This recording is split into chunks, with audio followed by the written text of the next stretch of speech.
परिचय। रविवार की सुखद सुबह है।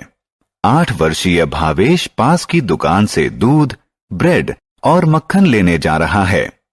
रास्ते में उसने पाइप से बहता हुआ पानी देखा।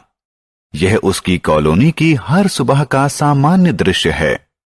भावेश को बहाव का कारण पता है। पानी टंकी के भर जाने के बाद ऊपर से गिर रहा है। भावेश एक महत्वपूर्ण प्राकृतिक संसाधन के ऐसे अविवेकपूर्ण नुकसान से दुखी है। आइए प्राकृतिक संसाधनों और उनके महत्व के बारे में जानें। आओ सीखें।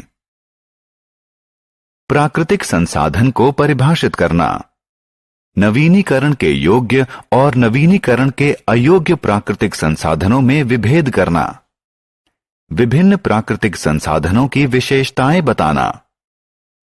प्राकृतिक संसाधन। प्राकृतिक संसाधन उन पदार्थों का भंडार है जिन्हें प्रकृति ने हमें प्रदान किया है। प्राकृतिक संसाधन 2 प्रकार के होते हैं, नवीनीकरण के योग्य और नवीनीकरण के अयोग्य। नवीनीकरण के योग्य संसाधन वह हैं जो मनुष्य के उपभोग के बाद समाप्त नहीं होते। उनका पुनर्निर्माण हो सकता है और वो मनुष्य के सतत उपयोग के लिए उपलब्ध रहते हैं। उदाहरण स्वरूप सूर्य का प्रकाश, पानी, पेड़ इत्यादि नवीनीकरण के योग्य प्राकृतिक संसाधन हैं। जिन संसाधनों की आपूर्ति सीमित है वे नवीनीकरण के अयोग्य प्राकृतिक संसाधन हैं। इनका निर्माण होने में कई वर्ष लगते हैं। ये मनुष्य के सतत उपयोग से समाप्त हो जाते हैं। उदाहरण स्वरूप कोयला, भूतेल इत्यादि नवीनीकरण के अयोग्य प्राकृतिक संसाधन हैं।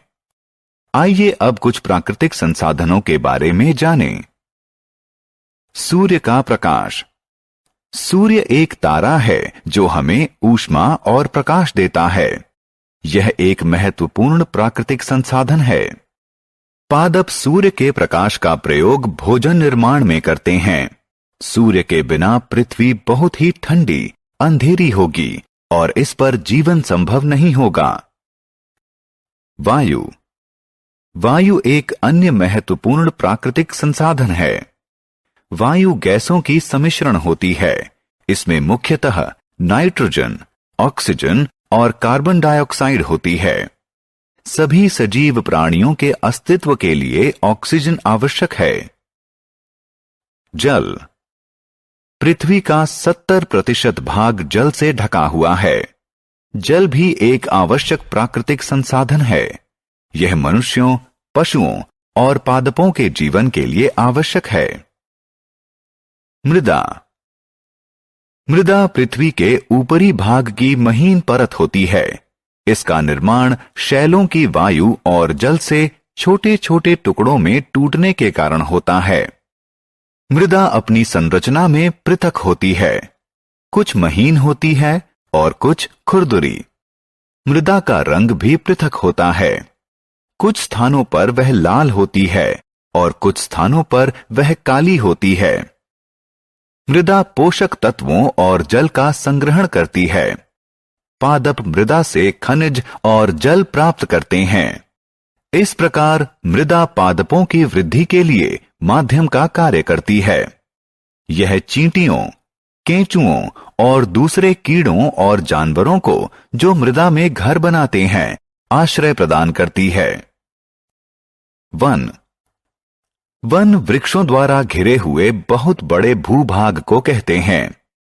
यह भी एक महत्वपूर्ण प्राकृतिक संसाधन है। वन हमें ऑक्सीजन प्रदान करते हैं। वन वर्षा कराने में भी सहायता करते हैं। वन हमें खाना बनाने, फर्नीचर बनाने और इमारत बनाने के लिए लकड़ी प्रदान करते हैं। वृक्ष से कागज भी बनता है। हम वृक्षों से फल, मेवे और मसाले भी प्राप्त करते हैं। कोयला और भूतेल। कोयला और भूतेल जीवाश्म ईंधन है जिनके निर्माण में कई साल लगते हैं। ये उन वृक्षों से बनते हैं जो मृदा में दब गए हों। ये नवीनीकरण के अयोग्य होते हैं, क्योंकि इनकी आपूर्ति सीमित है और मनुष्य द्वारा इनके अति उपयोग से ये समाप्त हो सकते हैं। हमने क्या चर्चा की? प्राकृतिक संसाधन उन पदार्थों का भंडार है जिन्हें प्रकृति ने हमें प्रदान किया है। प्राकृतिक संसाधन दो प्रकार के होते हैं, नवीनीकरण के योग्य और नवीनीकरण के अयोग्य।